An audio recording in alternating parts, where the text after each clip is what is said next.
Let me start by saying that Peter Terry was addicted to heroin. We were friends in college and continued to be after I graduated. Notice that I said I. He dropped out after 2 years of barely cutting it. After I moved out of the dorms and into a small apartment, I didn't see Peter as much. We would talk online every now and then. AIM was king in pre-Facebook years. There was a period where he wasn't online for about 5 weeks straight. I wasn't worried. He was a pretty notorious flake and a drug addict, so I assumed he just stopped caring. Then, one night, I saw him log on. Before I could initiate a conversation, he sent me a message. "David, man, we need to talk." That was when he told me about the NoEnd house. It got that name because no one had ever reached the final exit. The rules were pretty simple and cliche. Reach the final room of the building and you win $500. There were 9 rooms in all. The house was located outside the city, roughly 4 miles from my house. Apparently, Peter had tried and failed. He was a heroin and who knows what the fuck addict, so I figured the drugs got the best of him and he wigged out at a paper ghost or something. He told me it would be too much for anyone, that it was unnatural. I didn't believe him. I told him I would check it out the next night, and no matter how hard he tried to convince me, otherwise, $500 sounded too good to be true. I had to go. I set out the following night. When I arrived, I immediately noticed something strange about the building. Have you ever seen or read something that shouldn't be scary, but for some reason, a chill crawls up your spine? I walked towards the building, and the feeling of uneasiness only intensified as I opened the front door. My heart slowed, and I let a relieving sigh leave me as I entered. The room looked like a normal hotel lobby, decorated for Halloween. A sign was posted in place of a worker. It read, "Room 1, this way. 8 more to follow. Reach the end and you win." I chuckled and made my way to the first door. The first area was almost laughable. The decor resembled the Halloween aisle of a Kmart, complete with sheet ghosts and animatronic zombies that gave a static growl when you passed by. At the far end was an exit. It was the only door beside the one I entered through. I brushed through the fake spiderwebs and headed for the second room. I was greeted by a fog as I opened the door to room 2. The room definitely upped the ante in terms of technology. Not only was there a fog machine, but a bat hung from the ceiling and flew in a circle. Scary. They seemed to have a Halloween soundtrack that one would find in a 99-cent store on loop somewhere in the room. I didn't see a stereo, but I guessed they must have used a PA system. I stepped over a few toy rats, wheeled around, and walked with a puffed chest across to the next area. I reached the doorknob and my heart sank to my knees. I did not want to open that door. A feeling of dread hit me so hard I could barely even think. Logic overtook me after a few terrified moments, and I shook it off and entered the next room. Room 3 is when things began to change. On the surface, it looked like a normal room. There was a chair in the middle of the wood-paneled floor. A single lamp in the corner did a poor job of lighting the area, casting few shadows across the floor and walls. That was the problem. Shadows. Plural. With the exception of the chairs, there were others. I had barely walked in the door and I was already terrified. It was at that moment that I knew something wasn't right. I didn't even think as I automatically tried to open the door I came through. It was locked from the other side. That set me off.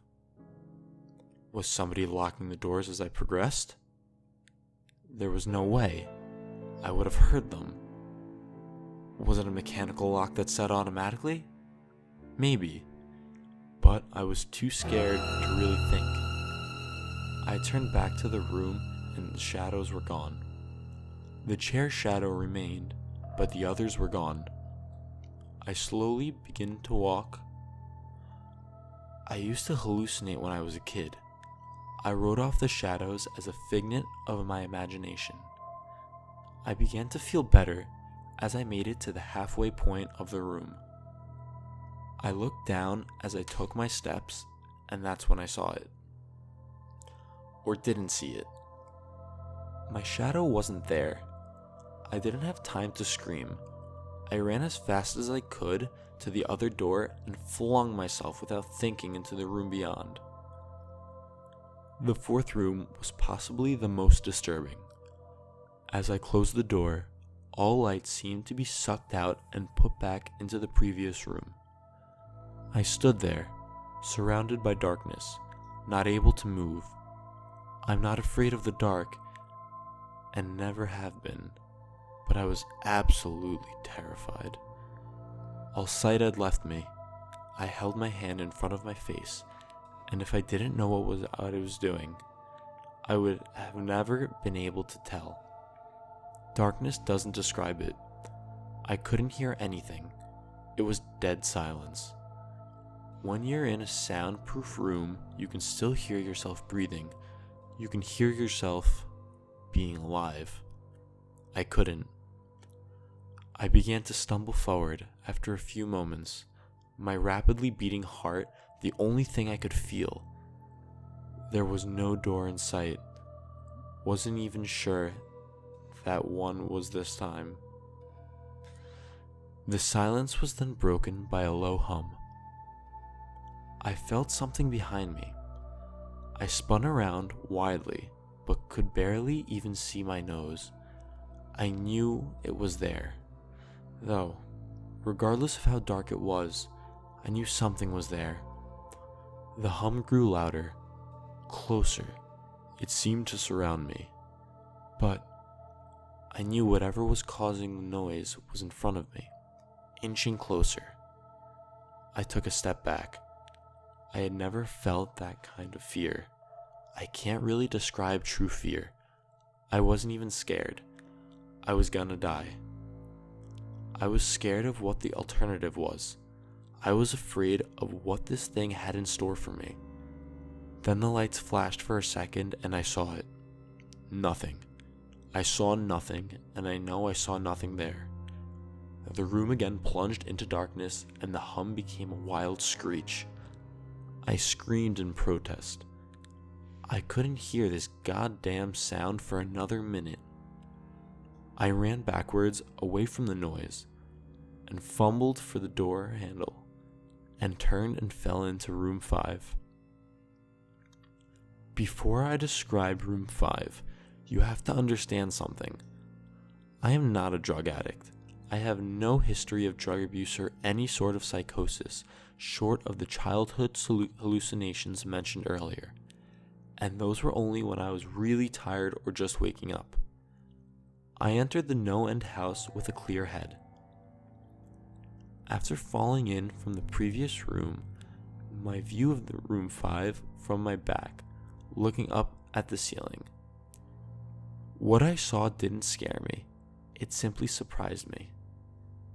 Trees had grown into the room and towered above my head. The ceilings in this room were taller than the others, which made me think I was in the center of the house. I got up off the floor, dusted myself off, and took a look around.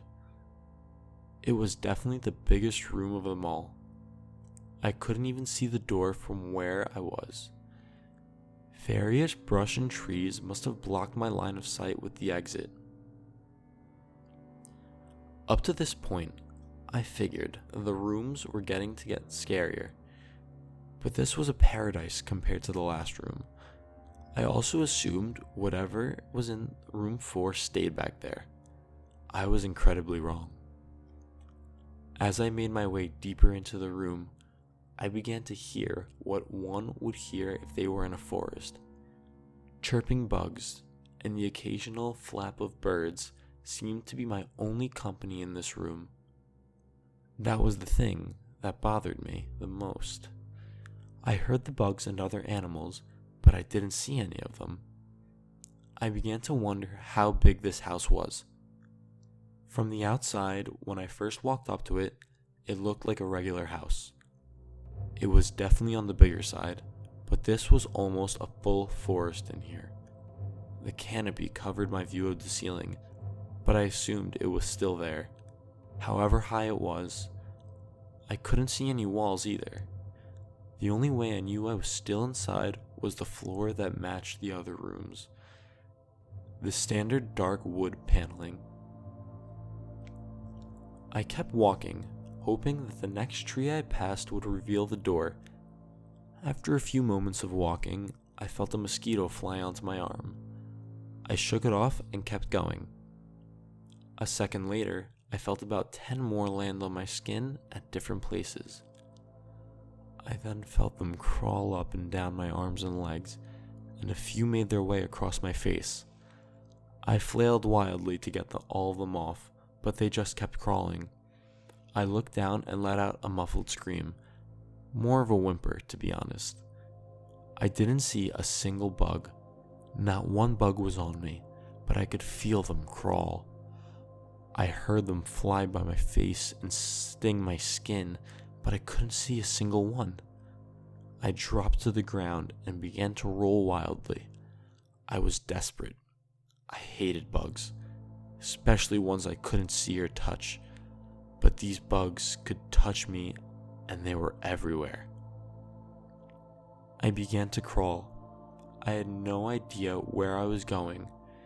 The entrance was nowhere in sight, and I still hadn't even seen the exit. So I just crawled, my skin wriggling with the presence of those phantom bugs. After what seemed like hours, I found the door. I grabbed the nearest tree and popped myself up, mindlessly slapping my arms and legs to no avail.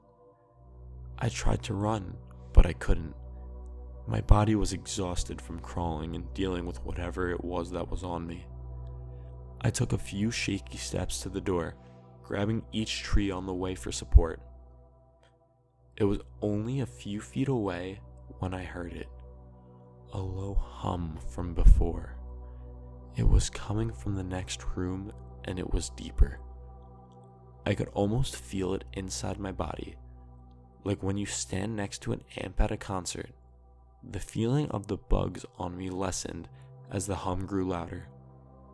As I placed my hand on the doorknob, the bugs were completely gone, but I couldn't bring myself to turn the knob.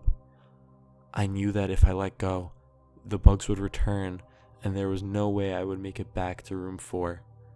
I just stood there, my head pressed against the door, marked 6, and my hand shakily grasped the knob. The hum was so loud I couldn't even hear myself pretend to think. There was nothing I could do but move on. Room 6 was next, and room 6 was hell. I closed the door behind me, my eyes held shut and my ears ringing. The hum was surrounding me as the door clicked into place. The hum was gone. I opened my eyes in surprise, and the door I had shut was gone. It was just a wall now. I looked around in shock. The room was identical to room 3, the same chair and lamp, but with the correct amount of shadows this time. The only real difference was that there was no exit door, and the one I came in through was gone. As I said before, I had no previous issues in terms of mental instability, but at that moment, I fell into what I know now was insanity. I didn't scream. I didn't make a sound. At first, I scratched softly. The wall was tough, but I knew the door was there somewhere. I just knew it was. I scratched where the doorknob was. I clawed at the wall frantically with both hands. My nails filed down to the skin against the wood. I fell slightly to my knees. The only sound in the room, the incessant scratching against the wall. I knew it was there. The door was there. I knew it was just there. I knew if I could just get past the wall. "Are you all right?" I jumped off the ground and spun in one motion. I leaned against the wall behind me and I saw what it was that spoke to me. To this day, I regret ever turning around. There was a little girl. She was wearing a soft white dress that went down to her ankles.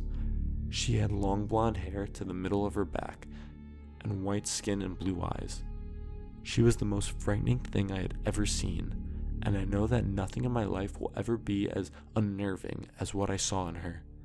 While looking at her, I saw something else. Where she stood, I saw what looked like a man's body, only larger than normal and covered in hair. He was naked from head to toe, but his head was not human and his toes were hooves. It wasn't the devil, but at that moment it might as well have been. The form had the head of a ram and the snout of a wolf. It was horrifying, and it was synonymous with the little girl in front of me.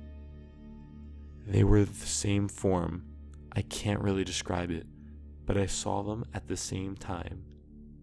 They shared the same spot in the room, but it was like looking at two separate dimensions. When I saw the girl, I saw the form, and when I saw the form, I saw the girl. I couldn't speak. I could barely even see. My mind was revolting against what it was attempting to process. I had been scared before in my life, and I had never been more scared than when I was trapped in the 4th room. But that was before room 6. I just stood there, staring at whatever it was that spoke to me. There was no exit. I was trapped here with it, and then it spoke again. "David, you should have listened." When it spoke, I heard the words of the little girl, but the other form spoke through my mind in a voice I won't attempt to describe. There was no other sound. The voice just kept repeating that sentence over and over in my mind, and I agreed I didn't know what to do. I was slipping into madness, yet couldn't take my eyes off what was in front of me. I dropped to the floor. I thought I'd passed out, but the room wouldn't let me. I just wanted it to end. I was on my side, my eyes wide open, and the form staring down at me. Scurrying across the floor in front of me was one of the battery-powered rats from the 2nd room. The house was toying with me, but for some reason, seeing that the rat pulled my mind back from whatever depths it was headed, and I looked around the room. I was getting out of there. I was determined to get out of that house and live and never think about this place again. I knew this room was hell, and I wasn't ready to take up a residency. At first, it was just my eyes that moved. I searched the walls for any kind of opening. The room wasn't that big, so I didn't take long to soak up the entire layout. The demon still taunted me, the voice growing louder as the form stayed rooted where it stood. I placed my hand on the floor, lifted myself up to all fours, and turned to scan the wall behind me. Then, I saw something that I couldn't believe.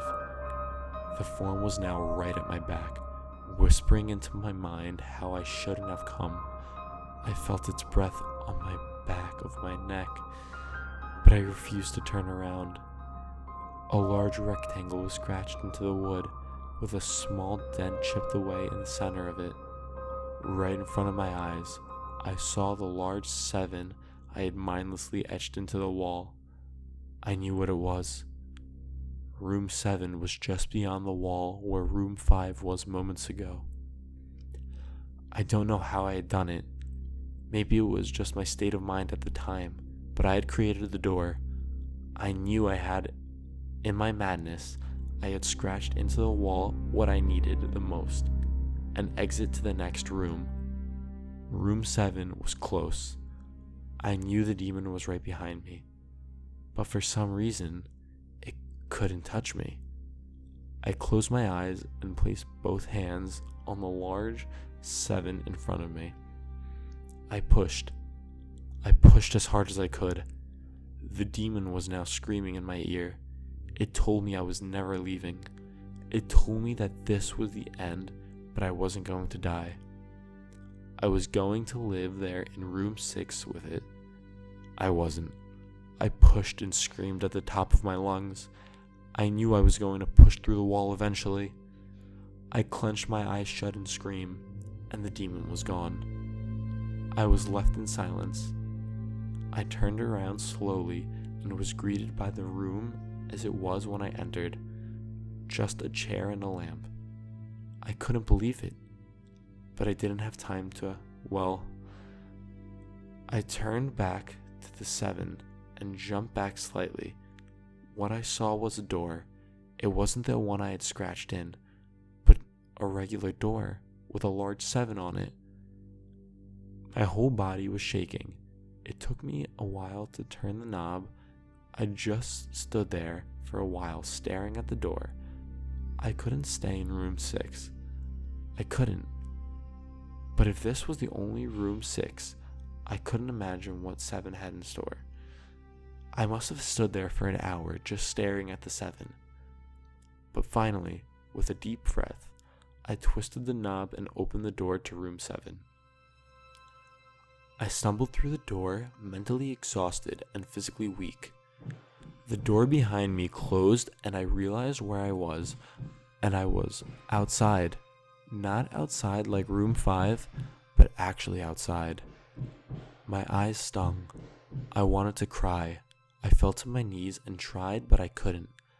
I was finally out of that hell, but I didn't even care about the prize that I was promised. I turned and saw that the door I just went through was the entrance. I walked to my car and drove home, thinking of how nice the shower sounded. As I pulled up to my house, I felt an uneasy feeling. The joy of leaving NoEnd house had faded and dread was slowly building in my stomach. I shook it off as a residual from the house and made my way to the front door. I entered and immediately went up to my room. There, on my bed, was my cat, Baskerville. He was the first living thing I had seen all night, and I reached out to pet him. He hissed and swiped at my hand. I recoiled in shock, as he had never acted like that. I thought, whatever, he's an old cat. I jumped in the shower and got ready for what I was expecting to be a sleepless night. After my shower, I went to the kitchen to make something to eat. I descended the stairs and turned into the family room. What I saw would be forever burned into my mind. However, my parents were lying on the ground, naked and covered in blood. They were mutilated to near unidentifiable states. Their limbs were removed and placed next to their bodies. Their heads were placed on the chests facing me. The most unsettling part was their expressions. They were smiling, as though they were happy to see me. I vomited and sobbed. There in the family room, I didn't know what happened. They didn't even live with me at the time. I was a mess. Then I saw it. A door that was never there before. A door with a large 8 scrawled on it in blood. I was still in the house. I was standing in my family room, but I was in room 7. The faces of my parents smiled wider. As I realized this, they weren't my parents. They couldn't be, but they looked exactly like them. The door marked 8 was across the room, behind the mutilated bodies in front of me. I knew I had to move on, but But at that moment, I gave up. The smiling faces tore into my mind. They grounded me where I stood. I vomited again and nearly collapsed. Then the hum returned. It was louder than ever, and it filled the house and shook the walls. The hum compelled me to walk.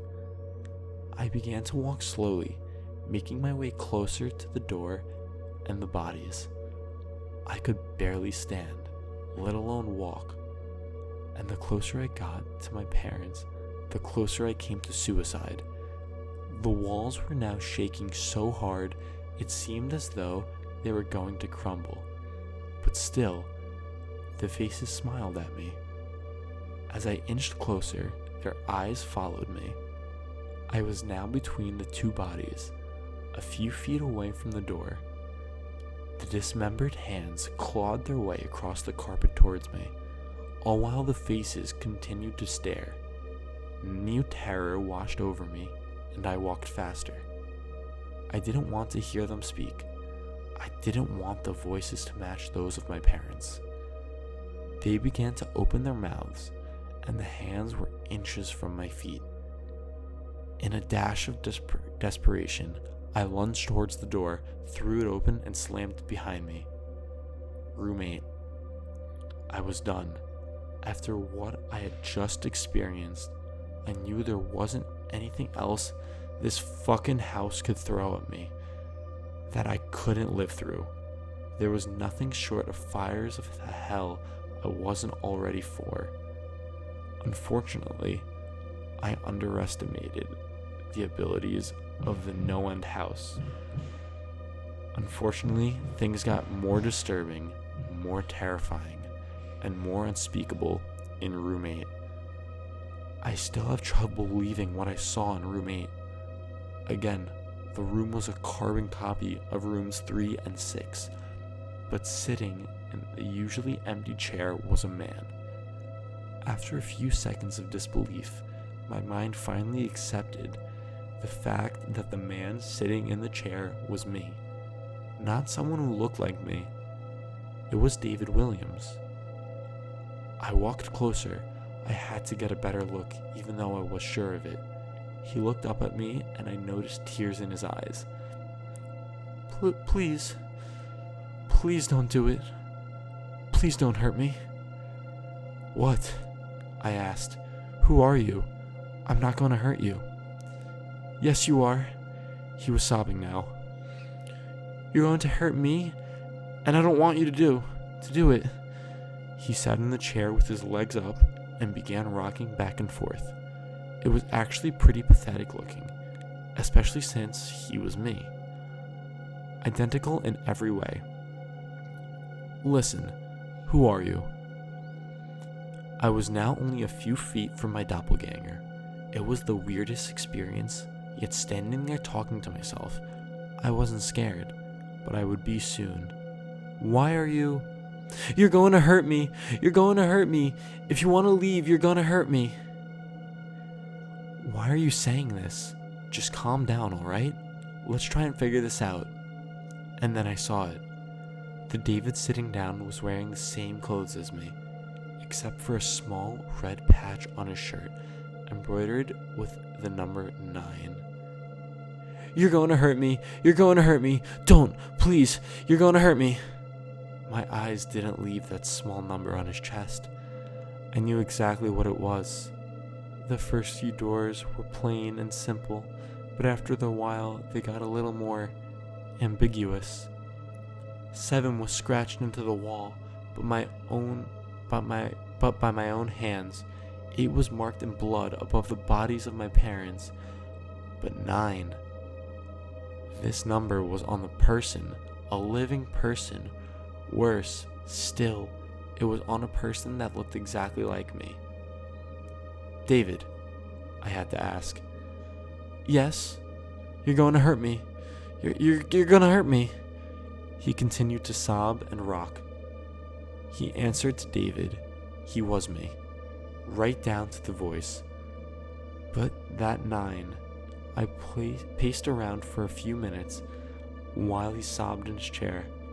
The room had no door, similarly to room 6, The door I came through was gone. For some reason, I assumed that the scratching would get me nowhere this time. I studied the walls and floor around the chair, sticking my head underneath and seeing it if anything was below. Unfortunately, there was. Below the chair was a knife. Attached was a tag that read, "To David from management."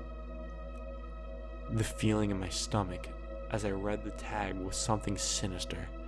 I wanted to throw up, and the last thing I wanted to do was remove that knife from under the chair. The other David was still sobbing uncontrollably. My mind was spinning into an attic of unanswerable questions. Who put this here? And how did they get my name? Not to mention the fact that as I knelt on the cold wood floor, I also sat in that chair, sobbing in protest of being hurt by myself. It was all too much to process. The house and management had been playing with me this whole time. My thoughts, for some reason, turned to Peter, and whether or not he got this far. If he did, if he met Peter Terry sobbing in this very chair, rocking back and forth, I shook those thoughts out of my head. They didn't matter. I took the knife from under the chair, and immediately the other David went quiet. "David?" he said in my voice. "What do you think you're going to do?" I lifted myself from the ground and clenched the knife in my hand. "I'm gonna get out of here." David was still sitting in the chair, though he was very calm now. He looked up at me with a slight grin. I couldn't tell if he was going to laugh or strangle me. Slowly, he got up from the chair and stood, facing me. It was uncanny. His height and even the way he stood matched mine. I felt the rubber hilt of the knife in my hand and gripped it tighter. I don't know what I was planning on doing with it, but I have a feeling I was gonna need it. Now?" His voice was slightly deeper than my own. "I'm gonna hurt you. I'm gonna hurt you, and I'm gonna keep you here." I didn't respond. I just lunged and tackled him to the ground. I had mounted him and looked down, knife poised and ready. He looked at me, terrified. It was like I was looking in a mirror. Then the hum returned, low and distant, though I still felt it deep in my body. David looked up at me as soon as I looked down at myself. The hum was getting louder, and I felt something inside me snap. With one motion, I slammed the knife into the patch on his chest and ripped down. Blackness fell on the room, and I was falling. The darkness around me was nothing I had experienced. Up to that point, room 4 was dark, but it didn't come close to what was completely engulfed me.